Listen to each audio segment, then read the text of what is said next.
എടാ ജോർജ് കൊലത്തെ വാസുവിന്റെ മോള് തൂങ്ങി അടിച്ചാണെന്ന്. ആടാ കഷ്ടായി പോയി. പ്രീ ഡിഗ്രിക്ക് പഠിക്കുമ്പോ ഞാനൊക്കെ ലവ് ലെറ്റർ കൊടുത്തിട്ടുണ്ടായിരുന്നു. വെറുതെ അല്ലട്ടാ, അവളിപ്പോഴായിരിക്കും എഴുത്തു വായിച്ചിട്ടുണ്ടാവുക.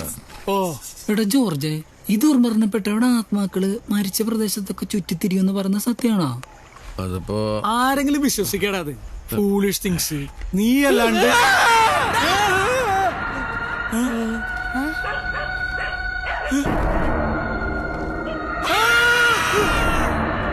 തുളസി നീ എന്തുട്ട അക്രമേ കാണിച്ചേ? അത് ഓടിപ്പോയല്ലോ. ഞാൻ ആ പിശാചിനെ ഓടിക്കാൻ കുരിശ് കാണിച്ചാ. കുരിശാ?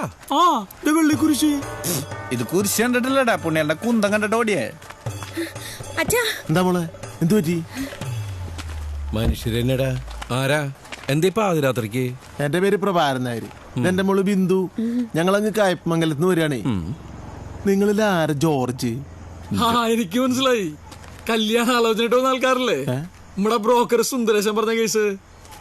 അത് ജോർജിനല്ലേ എനിക്കാ. ഹലോ ബിന്ദു, അച്ഛൻ ഇങ്ങോട്ട് വരൂ, നമുക്ക് മാറിയാൻ സംസാരിക്കാം. ആലോചന എന്നല്ല, ഒരു ഡ്രൈവിംഗ് സ്കൂൾ തുടങ്ങണതിനെ പറ്റി പറയാനാ. പകല് വന്നപ്പോ കണ്ടില്ല, രാത്രി ഇവിടെ ഉണ്ടാവും അറിഞ്ഞു. ഈ മത്തായി പറമ്പിൽ എന്തുട്ടെങ്കിലും തുടങ്ങണമെങ്കിൽ ജോർജിനോട് ആലോചിക്കണം എന്ന് അറിഞ്ഞു. അതുകൊണ്ടാ. ഓ ജോർജ് ഞാൻ തന്നെയാ. പക്ഷെ നിങ്ങൾ ഈ പറഞ്ഞ പരിപാടി ഇവിടെ നടക്കില്ല. നടക്കില്ല പറയല്ലേ ജോർജേട്ടാ. പെങ്ങളെ, ഈ പറമ്പെന്ന് പറയണത് ഞങ്ങളുടെ ഹാർട്ടാണ്. അതിലേക്ക് ഇപ്പൊ ആരെ കമ്പിയൊക്കെ കുത്തിക്കരുന്നത് ഞങ്ങക്ക് സഹിക്കില്ലേ. അപ്പൊ ആ ഒരു കാര്യം ചെയ്യും, അച്ഛനെ കൂട്ടിട്ട് വേഗം സ്ഥലം വിട്ടോ. എന്തുട്ടിങ്ങനെ നോക്കി നിക്കണേ?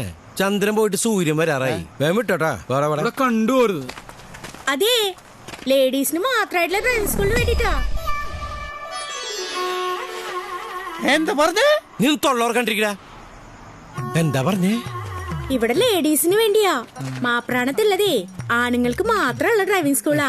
സ്കൂട്ടറും കാറും ഒക്കെ പഠിച്ചാ ഈ ബസ്സിലൊന്നും തൂങ്ങിപ്പിടിച്ച് പോണ്ടല്ലോ. പിന്നെ വേറെ ശല്യങ്ങളും സഹിക്കണ്ട. ഞാൻ ആ റൂട്ടിൽ പോയിട്ടില്ല. അവർക്ക് താല്പര്യമില്ലെങ്കിൽ നിർബന്ധിക്കണ്ട മോളെ. അവർക്ക് ഈ പറമ്പിനോടുള്ളത് വൈകാരിക ബന്ധ. നമുക്ക് വേറെ ഏതെങ്കിലും മൈതാനം കിട്ടുമോ നോക്കാം. വാ, സൂര്യൻ വരുമ്പോ നമുക്ക് കുടുംബത്തെത്താം. അച്ഛൻ എന്തുട്ടിപ്പ ഇങ്ങനെയൊക്കെ പറയണേ? അച്ഛനാ? ആരുടെ അച്ഛൻ? ദൈവന്റെ അച്ഛൻ. ഞാൻ വിട്ടു. അല്ല, ഇയാളുടെ അച്ഛനല്ലേ ഇത്? സൂര്യനൊക്കെ വരാൻ ഞാൻ 5 മണിക്കൂർ എടുക്കുന്നത്. അല്ല, എന്നെ കുറിച്ച് പറഞ്ഞവര് അപ്പൊ മറ്റേ കാര്യം പറഞ്ഞിട്ടില്ലാവോ? അല്ല, അതിപ്പോ നമ്മുടെ അടുത്തേക്ക് ഒരു കാര്യമായിട്ട് വന്നിട്ടുണ്ടെങ്കിലേ ഈ ജോർജറ്റും വെറുങ്കയുടെ മടക്കി വിടില്ല. പറമ്പ് നിങ്ങളുടെ ഹൃദയം അല്ലെങ്കിൽ കമ്പി കുത്തിയിറക്കൽ വിഷമാവില്ലാവോ? അല്ല, ഇല്ല ഇല്ലെന്ന്. അല്ല, ഒരു കുടുംബം രക്ഷപ്പെടാൻ വേണ്ടിട്ട് ഞങ്ങളുടെ ഹൃദയം കല്ലാക്കി മാറ്റാൻ ഞങ്ങൾ തയ്യാറല്ല. അപ്പൊ നാളെ 7 മണിക്ക് തന്നെ തുടങ്ങിക്കോട്ടെ. ചോദിക്കണേ, ഫുൾ സപ്പോർട്ടല്ലേ?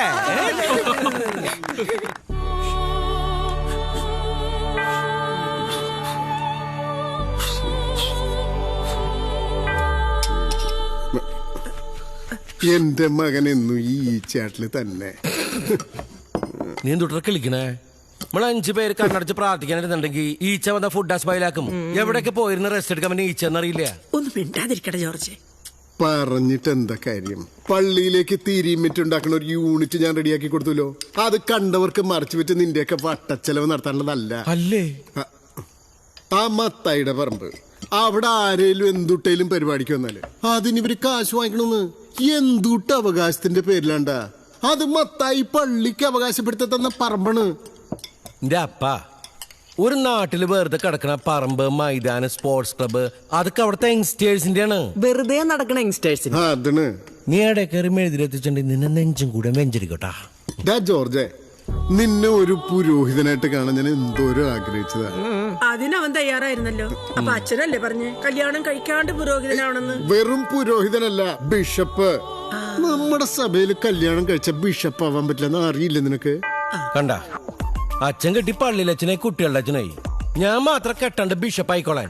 ഭയങ്കര സെൽഫിഷ് ആണ് അമ്മച്ചി. അപ്പച്ചൻ ഭയങ്കര സെൽഫിഷാ. നീ ഒന്നും മിണ്ടാണ്ടിരിക്കും. ഞാൻ നിന്നോട് ഇനി മിണ്ടണില്ല. അമ്മച്ചി എന്നോടെല്ലാം മിണ്ടാണ്ടിരിക്കാൻ പറഞ്ഞേ. നിന്നോട് ഞാൻ ഇനി ഒന്നും പറയണില്ലാന്ന്. ഇനി എന്റെ പ്രതീക്ഷ മുഴുവൻ ഇവനിലാണ്. ഫാദർ ജോസ് വടക്കൻ. അത് പോരിച്ചുട്ടാ അപ്പച്ച. അപ്പച്ചന് ഭയങ്കര ദീർഘവീക്ഷണമാണ്. ഈയിടെയായിട്ട് ഇവന്റെ തലക്ക് ചുറ്റും ഞാൻ ഒരു ദിവ്യ വലയം കാണുന്നുണ്ട്. അപ്പഴത് ശ്രദ്ധിച്ചാ? വല്ലാണ്ടങ്ങ് ഓവറാക്കല്ലേട്ടാ. ആടാ, ഈ പ്രഭ വല്ലണ്ടോ ഓവർ കഴിഞ്ഞ പിടിച്ച കിട്ടില്ല, ഭ്രാന്തായി പോവും. നീയാണ് ഇവിടെ ഇപ്പൊ ഓവർ. മോനെ ജോസേ, നീ നാളെ കാലത്ത് 5 മണിക്ക് എണീക്കണം. പേഴ്സണാലിറ്റി ഡെവലപ്മെന്റ് ക്ലാസ്സിന്. തുമ്മല് ചീറ്റിപ്പോയതാന്ന്.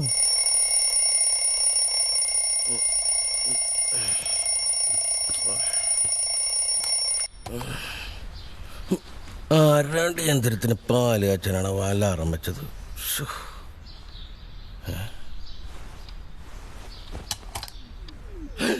ഈശോയെ ഗേൾസ്.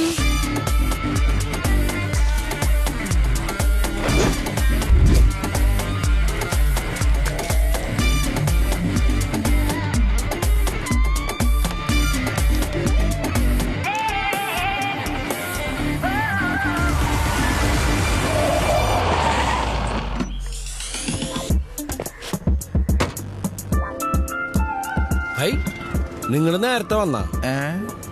ഇന്നലെ വീട്ടിൽ പോയല്ലേ നേരത്തെ വരേണ്ട കാര്യമുള്ളൂ. സ്റ്റുഡൻസ് വരുമ്പോ നമ്മളെ കണ്ടില്ലെങ്കിൽ അവർക്ക് വിഷമാവില്ലടാ. മണി 7:30 അവരെ കാണാനില്ലല്ലോ. പെൺകുട്ടികളല്ലടാ ഈ കുട്ടികൾ. കാലത്ത് നേരത്തെ എണീക്കില്ല. ഭയങ്കര മടിയാണ് ഈറ്റൾക്ക്. എണീറ്റ് തന്നെ ഒന്ന് ഞെളിഞ്ഞ് വാട്സപ്പ് ഫേസ്ബുക്ക് നോക്കിയിട്ട് മെല്ലെ വരും. പല്ലേച്ചാ മതിയായിരുന്നു കുട്ടികളൊക്കെ. അവനവന്റെ ഭാര്യ വല്ലതൊക്കെ ഉണ്ടോ നോക്കണില്ല. ഇറങ്ങിയിരിക്കത്തണ്ടി. ബിന്ദു മാത്രമേ ഉള്ളൂ? ഇല്ലടാ, ദേ കാറുണ്ടാ. വണ്ടിമ പിരമിഡൊക്കെ ആയിട്ടാണല്ലോ പറഞ്ഞേ. A2 സീറ്റ് നന്നായി മതിയായിരുന്നു. ഓ, എൻട്രി കലക്കി. തള്ളിറങ്ങിട്ടാ പുറകിടാവുണ്ടാവും. പിന്നെ തള്ളയല്ല. എനിക്കിടാവോ വണ്ടിക്കകത്തിരുന്ന് വിരിഞ്ഞ് തള്ളേതാവോ? വരും. ഇത് പിന്നെ തള്ളയല്ല. ഇത് കുടുംബശ്രീക്കാരുടെ ഡ്രൈവിംഗ് സ്കൂളാണെന്ന് തോന്നുന്നുട്ടോ ജോർജ്. ഈ ബിന്ദു എന്തുട്ടാ നമ്മുടെ ലൈഫ് ഫുൾ സ്റ്റോപ്പിടാനായിട്ട് എന്നിട്ട് കളി കളിക്കണം. നിങ്ങൾ ഇവിടെ വന്നേ. Good morning driving teacher. എച്ചെടുക്കുമ്പോഴേ ചില കാര്യങ്ങൾ ബിന്ദു നോക്കണോട്ടാ. ഇങ്ങോട്ട് വന്നേ. നിങ്ങൾ തുടങ്ങിക്കോ. ശരി ടീച്ചർ. എന്താ ജോർജേട്ടാ, എന്തുട്ടാ കാര്യം? കുട്ടിക്ക് എന്തുട്ട് പറഞ്ഞിട്ട് ഗ്രൗണ്ട് തന്നെ? ഡ്രൈവിംഗ് സ്കൂൾ നടത്താൻ. ആർക്ക് വേണ്ടിട്ട്? ലേഡീസിന് വേണ്ടി. എന്നിട്ട് അവിടെ എന്തുട്ട് എവിടെയെന്ന്? ടെസ്കൂട്ട് അവിടെ ഉണ്ട്. പിന്നെ കമ്പികളൊക്കെ അവിടെ ഉണ്ട്. ബോർഡ് അതല്ല. പിന്നെ പെൺകുട്ടികളെവിടെ? ഗേൾസ് എവിടെന്ന്? അത് ജോർജ്. ആ നിക്കണ കാവടികളാണ് ഗേൾസ് എന്ന് ഉദ്ദേശിക്കണെങ്കില് മോളെ വേറെ പറമ്പ് നോക്കിയോട്ടോ. സ്കൂളിൽ പോവാനും കോളേജിൽ പോവാനൊക്കെ ഇളം പെൺകുട്ടികൾ പെടണ പാട് കണ്ടിട്ട് അവര് ഫേസ് ചെയ്യണ സാമൂഹ്യ വിരുദ്ധരുടെ ശല്യം മനസ്സിലാക്കി അവരെ ശക്തിപ്പെടുത്താനുള്ള വഴിയായിട്ടാണ് കുട്ടിക്ക് ഡ്രൈവിംഗ് സ്കൂളിലൂടെ അനുവദിച്ച് സ്ത്രീ ശാക്തീകരണം. ഇതൊക്കെ ഒരു തവണ പറയാൻ പറ്റുള്ളൂ. ഞാൻ മെല്ലക്കണ്ട് കേറിക്കോട്ടെ. എന്നും മഹത്തായ ലക്ഷ്യം, സ്വപ്നം, അതാണ് ഞങ്ങൾ യുവാക്കളുടെ മനസ്സില്. ഇവരൊക്കെ കുടുംബശ്രീക്കാരെ കണ്ടുപിടിക്കാൻ പഠിപ്പിച്ചോളൂ. ഇറങ്ങൂ. നിങ്ങളെ രാജന്റെ ഭാര്യയല്ലേ? അതെ. അങ്ങേരും നല്ല മനുഷ്യനല്ലോ. 2 അടിച്ച അടിച്ചു കൊടുത്ത് കിടക്കും. നിങ്ങൾ എടുത്തോണ്ട് പോയി അടിച്ചു കൊടുത്ത് കിടക്കൂലേ? അതാ മക്കളെ കുഴപ്പം. അദ്ദേഹം അടിച്ചടിച്ചെടുത്ത് കിടക്കുകയെ. ഇതൊന്ന് പഠിച്ചെടുക്കാൻ ഓട്ടോയും ടാക്സിയും പിടിച്ച് കാശ് കളയണ്ടല്ലോ. എനിക്ക് തന്നെ കൊണ്ടുവരാല്ല. അതാ മൈക്രോ ഫിനാൻസ് സംഘമല്ലേ? കൊടുക്കത്തെ ബുദ്ധിയേട്ടാ. വണ്ടി കയറിക്കേ. ഡോറടിച്ചേ. എടുത്തോ.